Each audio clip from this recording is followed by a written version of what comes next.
జై సద్గురు మహారాజుకు జై. శ్రీ భాగవతుల కృష్ణదాసు గురుం భజే. 222వ ఖండార్థము. గురుని లక్షణం.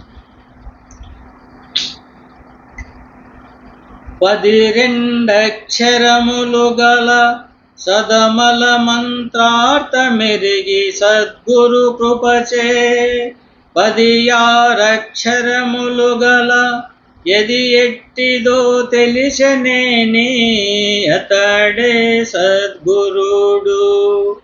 ఇవి రెండెరుగా నతడేడి గురుడు. మొదటిది పరిపూర్ణమును దెల్పు నెరుకాను తదనంతరకుది బోధను చేయు విని తెలిపి నతడే సద్గురుడు. ఇవి రెండెరుగా నతడేడి గురుడు. శిష్య,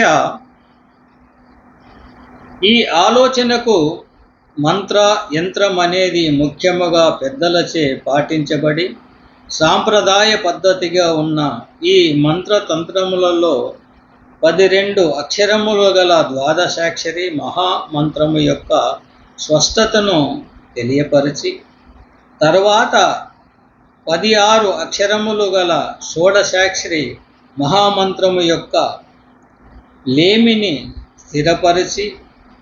స్థిరపరిచిన వారే సద్గురువులు, పూర్ణ గురువులని తెలుపబడును. ఈ 2 మంత్రముల యొక్క రహస్యమును తెలియని వారు అచల గురువు కాజాలరు. మొదటిదైన ద్వాదశాక్షరి మహామంత్రము అచల పరిపూర్ణమును చూపించి దృఢము చేయును. రెండవదైన షోడశాక్షరి మహామంత్రము